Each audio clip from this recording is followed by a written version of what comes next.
عراق اور شام کی حکومتی زمین کا یہ فیصلہ تھا، یہ تھا اصل جس کی سب سے بڑا کریٹیکل ایشو آیا۔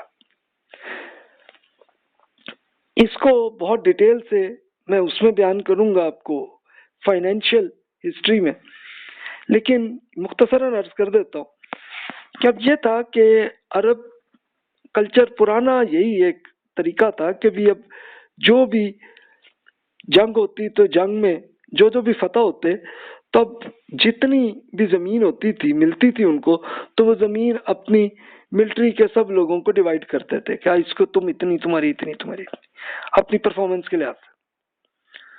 تو عمر رضی اللہ عنہ کو یہ آیا کہ بھی دیکھو عراق اور شام میں کہ ہم نے تو چلو جہاد کیا، سب کچھ ہوا، لیکن اصل پاور اللہ کی طرف سے آئی ہے، تو بھی اس میں ہونا یہ چاہیے کہ یہ ایک ایک آدمی کو نہ ملے تاکہ سارے امیر نہ ہو، بلکہ یہ ہونا چاہیے کہ صرف وہ ملٹری والوں کو وہ امیر نہ بن جائے، بلکہ ہونا یہ چاہیے کہ یہ بڑی اچھی ایگریکلچرل ایریاز ہے تو اس کو حکومت کے فنڈ میں آئے، وہاں سے جو آمدنی آئے وہ ہر انسان کو ملے۔ تو اس کے لیے انہوں نے صحابہ کرام کو بھی کیا اور کچھ اور قبیلوں کے نمائندے وہ بھی آئے، سب نے مل کے یہ 6 دن تک کی ڈسکشن چلی۔ ڈسکشن چل کے اس کی ڈیٹیل میں عرض کروں گا آگے چل کے، تو انہوں نے پھر ڈیسیژن یہی ہوا کہ جناب بالکل ٹھیک ہے کہ اس طرح سے ہر انسان کو فائدہ ملے، اور انہوں نے یہ نہیں کہ اپنے مدینہ والوں کو ملے، بلکہ ہر آدمی کو، چاہے وہ عرب ہوں، چاہے وہ ایرانی ہو، چاہے عراق، سیریا، کسی علاقے کے، ایجپٹ کہیں کے بھی ہوں، سب کو بینیفٹ ملنے لگا۔ تو یہ حال تھا۔ تو پولیٹیکل معاملات ایسے چلتے رہے کہ مل جل کے ہی ڈیسیژن ہوتے تھے۔ اچھا، دیگر صوبوں کی گورنرز کا انتخاب کرنا یا منسوخ کرنا یہ اتھارٹی خلیفہ کو تھی، لیکن خلیفہ اکیلے نہیں کرتے تھے، وہ بھی ڈیسیژن لے کے ہی سب کو اکٹھے کر کے ہی تو پھر ڈیسیژن لیتے تھے، اور پھر یہ گورننس اور احتساب کا معاملہ ان میں جاری رہا۔ یعنی یہ گورننس کیسے چلتی تھی کہ ہر گورنر کو جس کو ایک رسپانسبلٹی دی کہ جناب آپ نے عراق کے گورنر آپ ہیں، آپ جا کے یہ کریں، آپ ایجپٹ کے آپ جا کے یہ کریں، تو ان کو ری چیک کرتے رہتے تھے، اور اگر ان کی غلطیاں ہوتی تو پھر ان کو منسوخ بھی کرتے تھے، نکالتے تھے کہ آپ آئیے، واپس آ جائیے، اور دوسرے گورنر ان کی جگہ پہ ان کو ہائر کر لیتے تھے، اور صحابہ میں ہوتے تھے وہ۔ تو یہ سلسلہ تھا۔ گورنر سے متعلق کچھ شکایت کا اگر عام اعلان ہے تو متعدد گورنر کی تبدیلی ہوتی تھی، یہ کرتے رہتے تھے۔ یعنی عمر رضی اللہ عنہ تک ہی یہ نہیں رہا، بلکہ ابو بکر، عمر، عثمان، علی رضی اللہ عنہ، معاویہ رضی اللہ عنہ، ان سب کا ایسا ہی تھا، یہی طریقہ تھا۔ اور اس سے پہلے رسول اللہ صلی اللہ علیہ وسلم نے بھی یہی کیا کہ گورنر میں اگر کوئی کسی کی شکایت آئی ہے تو شکایت کو پہلے ری چیک کر لیا، دیکھ لیا بات درست ہے تو پھر ٹھیک ہے جی، اب آپ کی میجورٹی آپ کو رکھنا پسند نہیں کر رہی اس ایریا کے لوگ جو ہے، تو ٹھیک ہے آپ آ جائیں، اب دوسرے گورنر ان کی جگہ متعین کرنے لگے۔ تو طریقہ یہ تھا۔ تو اب آپ یہ دیکھیے کہ یہ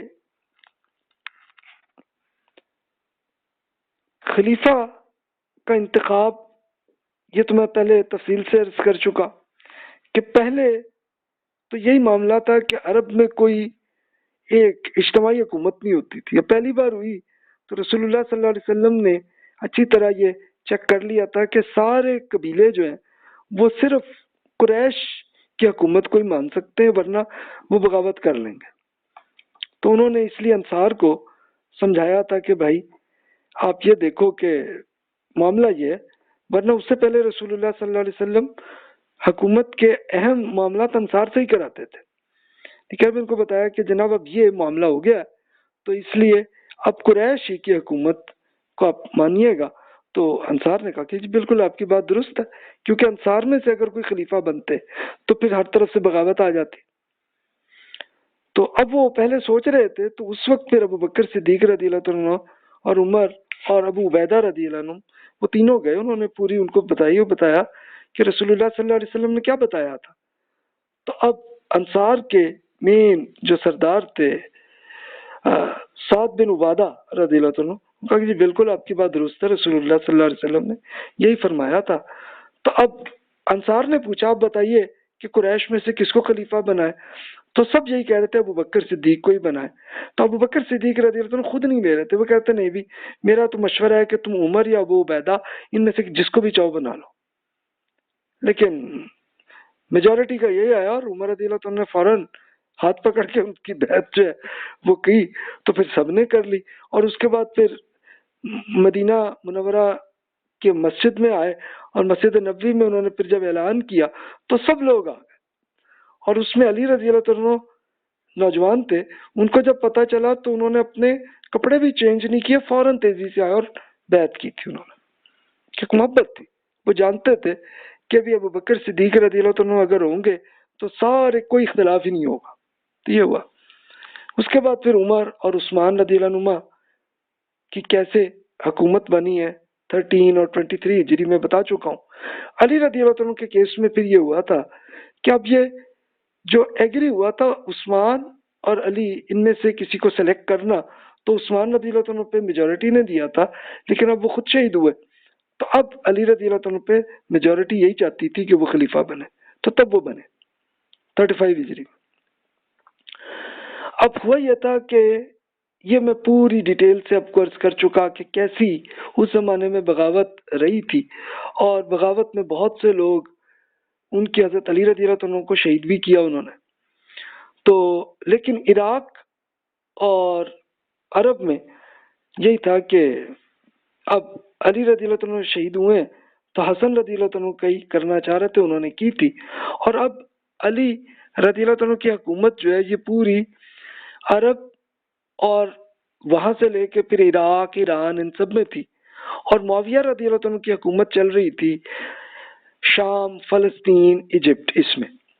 تو تب یہ ہوا تھا کہ علی اور معاویہ رضی اللہ عنہ میں آپس میں اگری ہوا تھا کہ بھی دونوں اپنے اپنے علاقے میں حکومت کرے، اور پھر صحابہ کرام اکٹھے ہوں، اور یہ جب جو انتشار اور بغاوت ختم ہو جائے تو پھر وہ ڈیسیژن لیں گے. تو اب سچویشن ایسی آ گئی تھی. حسن رضی اللہ عنہ کو جب یہ ملی تو وہ 14 ہجری میں خلیفہ بنے، اور انہوں نے صرف 6 ماہ تک حکومت چلائی، اور اس دوران معاویہ رضی اللہ عنہ سے ڈسکشن چلتی رہی، اور انہوں نے یہی کہا حسن رضی اللہ عنہ کہ بھی آپ یہ حکومت کو چلا لیں. تو معاویہ رضی اللہ عنہ نے اس کے یہی کیا کہ بالکل بلینک پیپر میں سائن کر کے دیا کہ بھی آپ جو جیسے آپ ایگریمنٹ کرنا چاہے آپ ویسے کر لیں. تو حسن رضی اللہ عنہ نے کر لی، اور معاویہ رضی اللہ عنہ خلیفہ بنے. اور پھر اس کو کہتے ہیں کہ ایک اجتماع ہونے کا سال 41 ہجری، سب اکٹھے ہو گئے تھے، ایک دوبارہ حکومت بن گئی. معاویہ رضی اللہ عنہ پھر جب فوت ہوئے 60 ہجری میں، تو جب وہ فوت ہوئے تو ان کو ایک یہ خطرہ تھا کہ بھی یہ نہ ہو کہ دوبارہ عرب اور عراق میں انتشار کی حیثیت بن جائے. تو انہوں نے پھر سارے اور کئی گورنرز اور بہت سے لوگ جو تھے ان سب سے پارلیمنٹ میں ڈیسیژن سب سے پوچھا، تو ایگری یہی ہوا کہ جناب بنو امیہ ہی کے لوگوں کو آپ حکمران بنائیں. اور اس میں انہوں نے یہی فیل کیا کہ بھی ان کے بیٹے یزید بن معاویہ جو ہے وہ زیادہ ان کی صلاحیت اچھی ہے تو وہ کر لیں گے. تو یزید تو بن گئے تھے، لیکن وہاں پہ بغاوت کا سلسلہ عراق میں ہو گیا تھا. اس کو حسین رضی اللہ عنہ نے اس معاملے کو حل کرنے کے لیے گئے تھے اور اس معاملات کو سیٹل کرنے کے لیے، لیکن انہی کو شہید کر دیا گیا. تو یزید کو جب پتہ چلا تو بہت افسوس ہوا تھا اس معاملے کا کہ جی ایسی حرکت ہو گئی ہے، لیکن یزید عراق کو مینیج نہیں کر سکے. یہ معاملہ ہوا. پھر وہ خود 3 سال میں فوت ہوئے 64 ہجری میں. تو ان کے بیٹے معاویہ بن یزید جو ہے وہ بنے خلیفہ، لیکن وہ تو چند مہینوں کے لیے رہے. اور پھر مروان بن حکم، یہ بھی بنو امیہ ہی کے تھے، 64 ہجری میں وہی خلیفہ بنے، حکمران بن گئے. اور وہ بھی 1 سال بعد فوت ہوئے. تو پھر عبد الملک بن مروان ان کے بیٹے جو ہے وہ بن گئے، اور انہوں نے ملوکیت یعنی ایک بادشاہت کا سلسلہ انہوں نے شروع کیا. اور انہوں نے یہی طے کیا کہ بھی میرے بعد فلاں فلاں فلاں میرا بیٹا جو ہے وہ بنے گا حکمران. تو اب ان کے پھر یہ ولید بن عبد الملک، سلیمان بن عبد الملک، پھر بیچ میں سے کیا ہوا کہ عبد الملک کے اپنے بھائی عبدالعزیز کے بیٹے عمر بن عبدالعزیز یعنی ان کے بھتیجے تھے ان کو بنایا. اس کے بعد پھر یزید بن عبد الملک، حشام بن عبد الملک یہی رہے. اور لیکن پھر جب وہ فوت ہوئے ہیں تو 125 ہجری میں، پھر تو خود بنو امیہ میں آپس میں لڑائی جھگڑے ہو گئے اور معاملات آپس میں لڑائی جھگڑے میں ان کی حکومت ختم ہو گئی. تو یہ 4 ان کے حکمران بنے ہیں، ولید، یزید ثالث، ابراہیم ولید، مروان بن محمد، یہ سارے رہے. لیکن ان سب اتنی بغاوتیں ہوئیں اور آپس میں ہی لڑائی جھگڑے ہوئیں کہ وہ ان کی حکومت ختم ہوئی. اور پھر بنو امیہ کی ایک بادشاہت ختم ہوئی. پھر تو اس کے بعد بنو عباس کو حکومت ملی تھی. اس کی سٹڈی تو ہم اگلے لیکچرز میں جا کے چلے گا سلسلہ ہمارا.